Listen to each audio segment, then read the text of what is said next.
E aí, pessoal, hoje a gente vai dar continuidade aos nossos estudos de ciências, tá? Nós finalizamos o capítulo 3, vamos começar o capítulo 4 e agora a gente vai falar um pouquinho sobre o ar.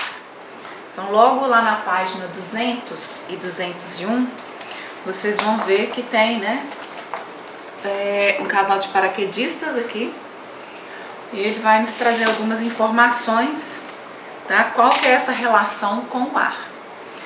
Não conseguimos enxergar esse componente do ambiente, mas estamos rodeados por ele. Do que estamos falando?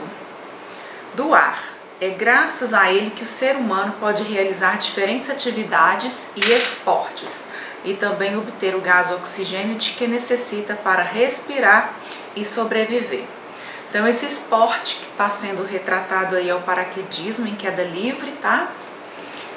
Gostaria que vocês observassem bastante essa imagem e respondessem aí as 3 questões que nós temos na página 201. Que a primeira pergunta é: qual é a função do paraquedas? Então, o que o paraquedas vai fazer aí, né, para manter os paraquedistas, tá? Qual que é a função que ele tem? Então, a gente sabe que o paraquedas ele é um equipamento que vai proteger as pessoas nessa atividade aí do paraquedismo. Isso porque esse equipamento que eles estão usando aí vai garantir aos paraquedistas atingirem o solo de forma segura, ou seja, mais lentamente, tá? Evitando assim que eles se machuquem, tá bom? Que componente não vivo do ambiente é essencial para o funcionamento do paraquedas? Então a gente sabe aí, né, olhando a imagem, que é o ar. É o único componente que eles precisam aí, que é essencial, tá, para que o paraquedas funcione adequadamente. Como podemos perceber a presença do ar na imagem? Olha só, é possível vocês perceberem aí, até mesmo pelo cabelo, né? O cabelo deles aí, né? O cabelo da mulher, né? Ela tá pra cima, então vocês podem perceber esse movimento aí pelo cabelo. As roupas também vocês podem perceber aí como que as roupas estão, tá? E entre outros fatores aí que vocês podem observar, tá? Além desses que eu coloquei. Então, continuando, agora eu quero saber onde nós podemos encontrar o ar. Lá na página 202, tá? Todo mundo me acompanhando. Logo na imagem, vocês vão ver uma criança enchendo aí um balão, tá? Então, o que o menino está fazendo? Ele está enchendo um balão, esses balões normal, né? De festa. E o que ele está inserindo no interior do balão? Então, a gente pode perceber que ele está colocando lá dentro o ar, correto? Onde estava o componente citado no item anterior, antes de ser colocado no balão de festa? Então, vocês vão relacionar aí, tá? Que o ar estava no interior do corpo dele, tá? Ou seja, principalmente nos pulmões. Foi por isso que ele conseguiu, tá, colocar o ar aí dentro. Então, é possível que o ar estava no ambiente antes, né? Estava aí no ambiente antes de entrar no pulmão do menino. Então, vocês podem observar, né? Podem relacionar aí essa questão com a respiração, tá? Que a gente já trabalhou. Então, o ar ele está presente ao nosso redor, no solo, na água, no interior dos objetos e até mesmo nos seres vivos. Apesar de não conseguirmos enxergar o ar, podemos perceber a sua existência em diversas situações do nosso dia a dia. Então, muitas dessas situações envolvem o ar em movimento, ou seja, a gente sente ele, né, com vento. Então, o ar ele vai apresentar algumas propriedades, tá? Para conhecer alguma dessas propriedades, acompanhe a seguir as atividades que a Marina realizou em sala de aula. Então, a Marina, ela está aí com uma seringa. Até trouxe uma para vocês, tá? Me acompanhar aqui, mas durante as nossas aulas a gente vai usar de novo, tá bom? Então, olha só. ela encheu primeiro a seringa de ar. Então tá aqui a minha seringa, tá vendo, né? O êmbolo tá bem aqui no cantinho, como vocês podem ver, não tem agulha, não tem nada. Então eu vou puxar aqui agora o ar. Então eu tô puxando aqui, estou enchendo, correto? Então, depois a Marina, ela colocou o dedo aqui na ponta aqui, ó, da seringa, para poder o quê? Prender o ar que vai ficar aqui dentro. Então esse espaço aqui, vocês não podem ver, mas tem ar aqui, tá? Então, o mesmo movimento que a Marina fez, eu vou tentar fazer. A Marina tentou empurrar, ó. Como vocês podem ver, eu não consigo, tá vendo? Por quê? Porque o ar, ele ocupou todo o espaço aqui no interior da seringa, tá? Esse espaço aqui dentro. Então a gente pode perceber que o ar, ele ocupa espaço, tá? Uma outra situação que a gente pode aí perceber que o ar ocupa lugar no espaço é esse balão de festa que a própria criança aqui, ela encheu. Então vocês podem ver que à medida que vocês vão enchendo o balão, ele vai ficando maior porque ele vai tendo ar dentro dele, né? O ar vai entrando para dentro dele. Nós também temos um outro exemplo bem comum, que são os pneus, né, de carro. E vamos mostrar um outro exemplo aqui agora na página 203, vocês vão ver mais um pouquinho aí falando da seringa e embaixo nós temos a bola, tá? Então o ar, ele exerce a pressão sobre os corpos. Então, ainda com o dedo na extremidade da seringa, a Marina soltou o êmbolo. Ele retornou à posição próxima que estava no início, tá, do experimento. Isso ocorreu porque o ar que estava presente no interior da seringa, ele exerceu uma pressão e acabou que ele empurrou o êmbolo. Então o ar, ele exerce uma pressão nos corpos em todas as direções. Assim, após a Marina pressionar o êmbolo, o ar exerceu a pressão nas paredes aqui da seringa, tá? Então, no êmbolo também estava aqui o dedo da Marina, né, como mostra na imagem, que estava tapando aqui, tá, a extremidade, impedindo o ar de sair, tá bom? O ar possui massa. Então, eu falei da pressão, que foi o da seringa, e agora eu vou falar da massa. Vocês podem perceber, né, que quando a gente pega uma bola que ela está murcha, o que a gente faz? A gente enche. Então, se você pesar a bola vazia e a bola cheia, vocês vão perceber que vai ter uma diferença aí. Vocês vão ver que vai acontecer que o ar, ele tem massa. Então, como ele tem massa, ele vai pesar. Então, olha só o que a Marina observou, tá? A Marina utilizou uma balança dessas pequenininhas de cozinha mesmo e mediu a massa de uma bola de futebol cheia de ar. Então essa bola aí, ela está cheia, tá? Em seguida, ela retirou grande par do ar que estava no interior da bola e mediu sua massa novamente. Então ela pesou aí na balança, tá? Então a Marina percebeu que a balança registrou maior massa para a bola cheia de ar em comparação, tá, com a bola murcha. Então isso acontece por quê? Porque o ar, ele possui massa, portanto ele pesa, tá? Vácuo. Vocês já observaram que alguns alimentos, né, nos supermercados, eles estão embalados a vácuo. Um exemplo bem comum é o pó de café. Vocês podem ver que tem bastante pó de café que a gente pega no supermercado, que ele vem bem retangularzinho, né, bem espremidinho. Por que isso acontece? Ele foi embalado a vácuo. Então o termo vácuo, igual vocês estão vendo aí na imagem, na página 203, ele faz referência a locais completamente vazios, tá? Inclusive sem ar. O que acontece? Vai tirar o ar todinho que estava ali dentro, tá? Essa condição, ela não é encontrada naturalmente em locais e em objetos.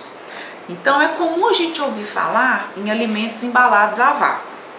Nesse caso aí, então, o vácuo vai se referir a uma técnica na qual se retira grande par do ar do interior das embalagens para manter os alimentos conservados por mais tempo, tá? Então é por isso que se tira o ar de dentro das embalagens, tá bom? Continuando na página 204, agora a gente vai falar um pouquinho sobre a atmosfera terrestre. Vocês vão ver logo aqui no início, tá? Uma imagem aqui da atmosfera terrestre. Aqui tá mostrando onde que tá aqui, tá? Que é esse círculozinho todinho aqui de azul.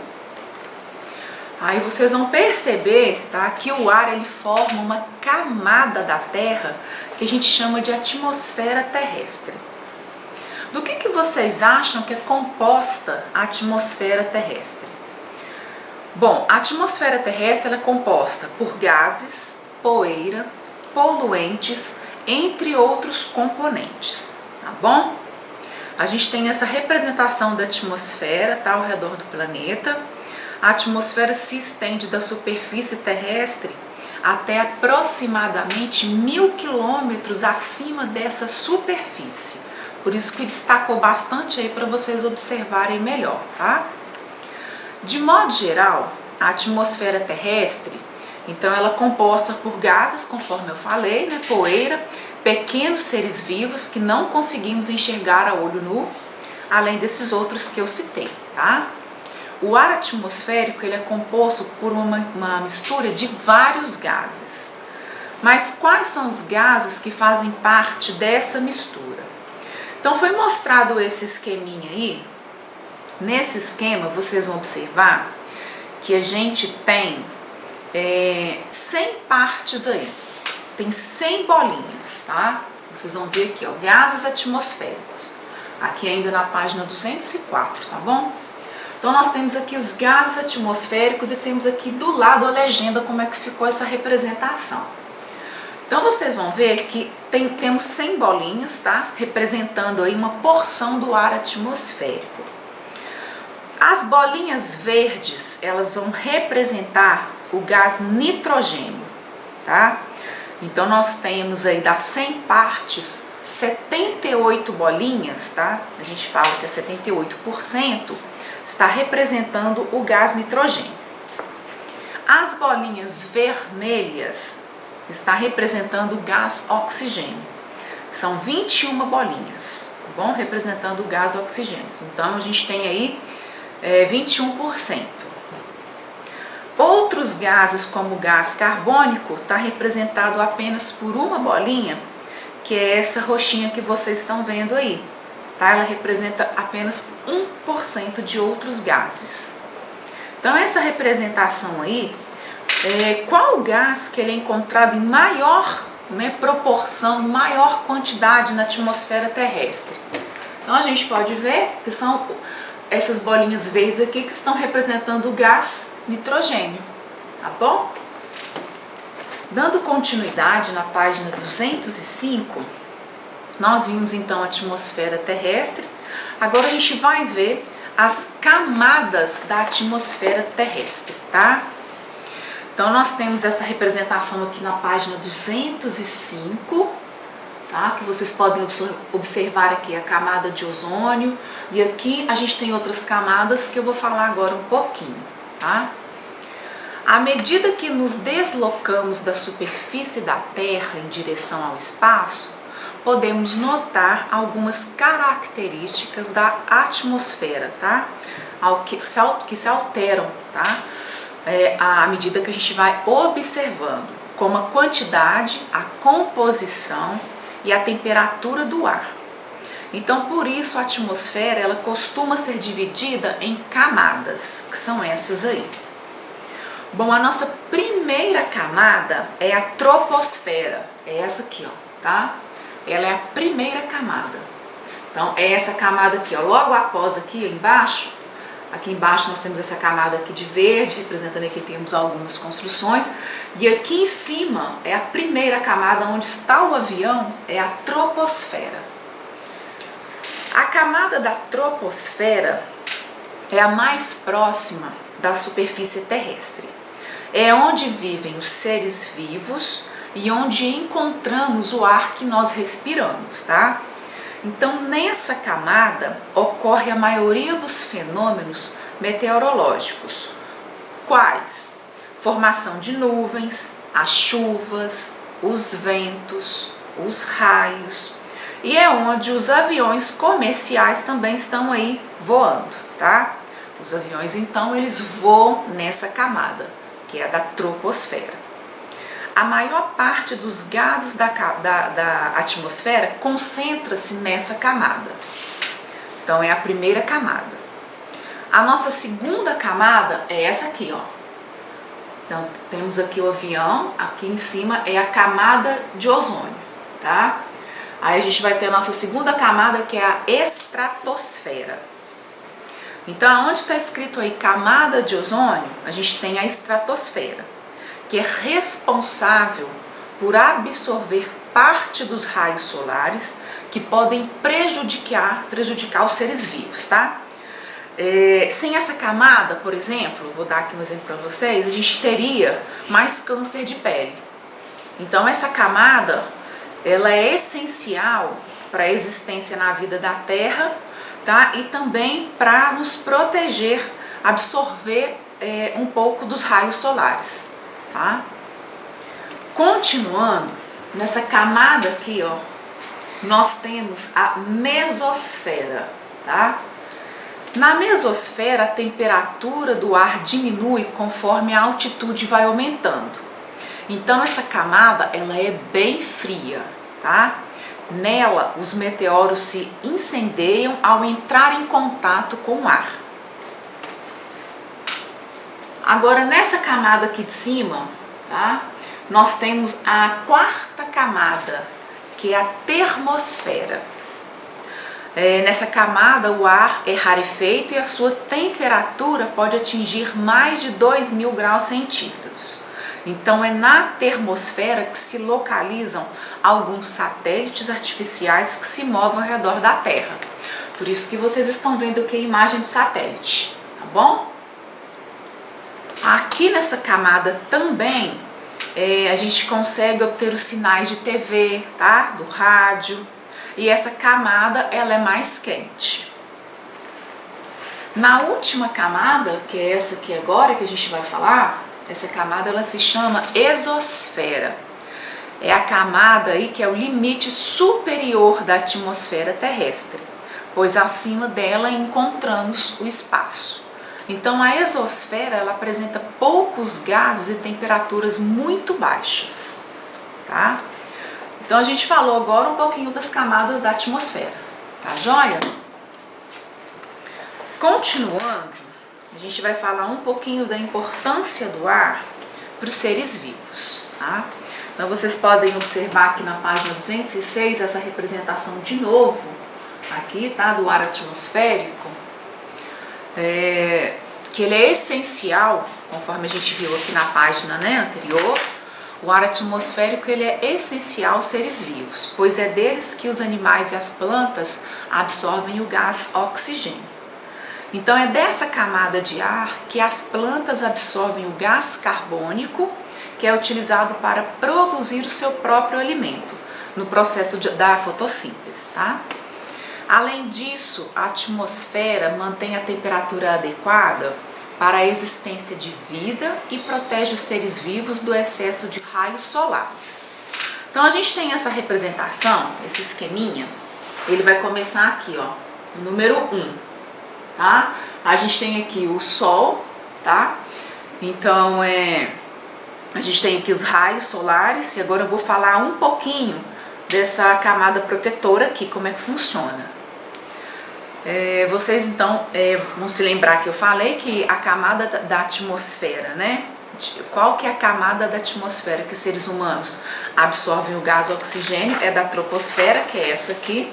Então vocês podem ver que no desenho da página 206 está mostrando justamente essas três camadas, essas camadas aqui, tá?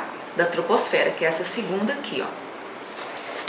Então, voltando na página 206, a atmosfera terrestre ela atua como uma camada protetora, evitando que os raios solares cheguem à superfície, tá? É o que temos aqui na imagem 1.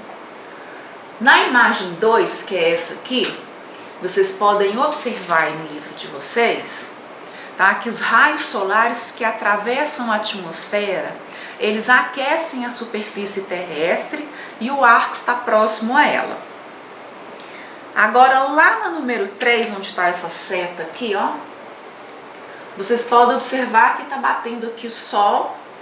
Ele vem aqui, ele atravessa, né, a atmosfera, aí ele chega aqui, ele passa a troposfera e atinge aqui.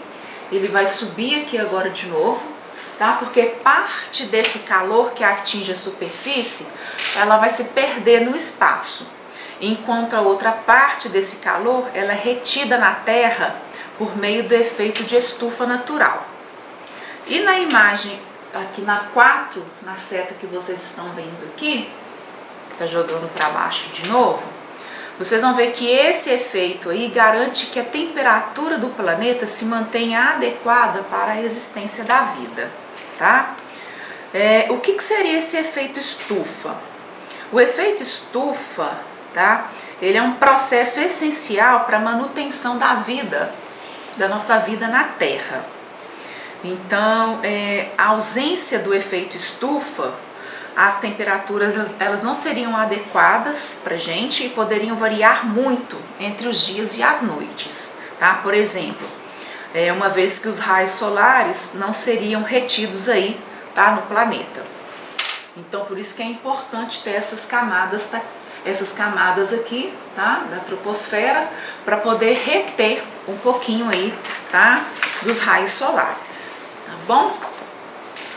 Bom, na página 207, na página 208, tem algumas atividades para vocês realizarem.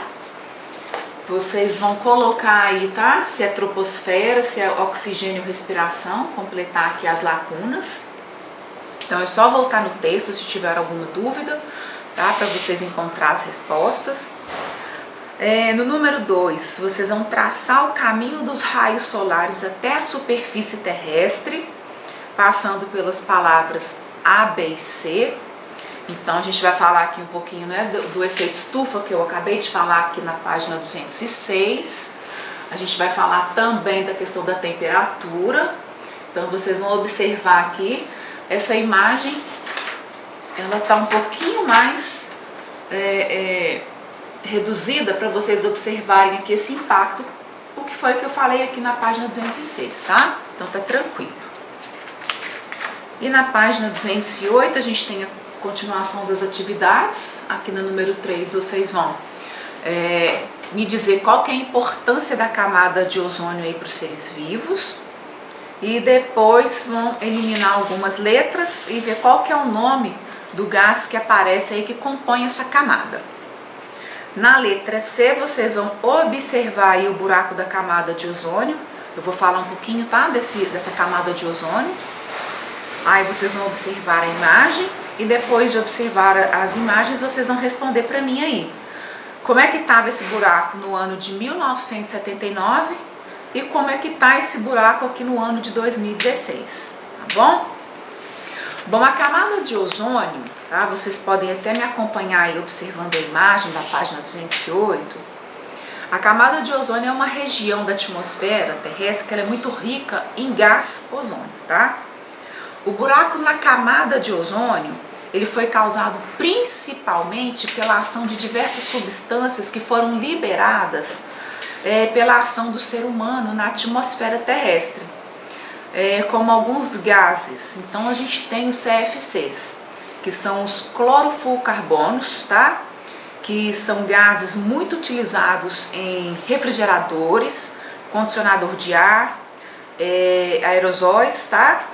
E principalmente em perfumes e inseticidas. Então, essas substâncias aí que são liberadas, elas acabam aí, tá, soltando aí esses gases que prejudicam a camada de ozônio. E com isso, foi o que aconteceu aqui, que vocês vão ver, esse buraco na camada de ozônio aqui foi devido a esses gases.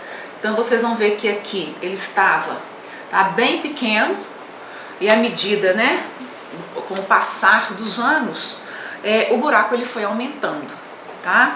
Então essas substâncias elas são muito prejudiciais para a camada de ozônio aí acabou causando esse buraco, Tá joia? Então, pessoal, por hoje é só, tá? E até o nosso próximo encontro. Qualquer dúvida que vocês tiverem, vocês anotem e na nossa próxima aula a gente continua, tá? E vocês tiram as dúvidas. Então, beijos e até a próxima. Você já pensou por que temos que usar tanta roupa no inverno? No inverno, eu sinto muito frio e eu chego até a tremer. Por causa disso, eu uso muitas camadas de roupa. Você pode me ver usando camisa sobre camisa, sobre camisa, sobre camisa, sobre jaqueta. Então, a principal razão para usar tantas camadas é proteger o nosso corpo. E o mesmo acontece caso você esteja no meu habitat, o deserto. Assim você se protege do sol intenso e da radiação do sol. A Terra é igual a gente nesse sentido. Ela tem várias camadas, mas não são camadas de roupa, são camadas de ar. Elas protegem o nosso planeta, filtrando os raios ultravioletas e mantendo o equilíbrio térmico, e protegendo contra o impacto de meteoros. Como você pode ver, existem muitas camadas. Elas são conhecidas como camadas da atmosfera. Cada uma tem um nome específico e uma função. Elas têm uns nomes bem estranhos. Para descobrirmos o que cada uma faz, precisamos pegar o nosso foguete.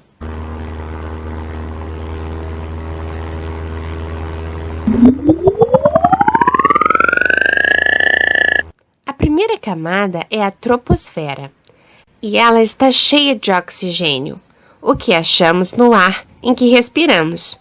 Sem o oxigênio, nós não podemos viver. E é por isso que não podemos viver nos outros planetas do Sistema Solar, já que não existe oxigênio suficiente ou ele está misturado a outros gases. É na troposfera que acontecem as chuvas e os relâmpagos. Os aviões também voam nessa camada. A camada acima da troposfera é a estratosfera. Encontramos aqui a camada de ozônio, muito importante porque nos protege da radiação ultravioleta emitida pelo Sol. Sem essa camada, nós teríamos mais câncer de pele. O processo de fotossíntese das plantas seria afetado. Muitas mutações genéticas nos animais e nos seres humanos seriam causadas. A terceira camada é a mesosfera. Muito frio aqui, hein? Essa camada nos protege dos meteoros. Se houver algum meteoro em nossa direção, quando ele chega a essa camada, ele explode. A quarta camada é a termosfera, que tem uma camada dentro chamada ionosfera. Nós a usamos na comunicação. Através dela, conseguimos o sinal da televisão e do rádio. A voz que ouvimos no rádio primeiro sai da estação de rádio e vai até essa camada, até chegar à nossa localização. Essa camada é muito quente. A exosfera é onde ficam os satélites.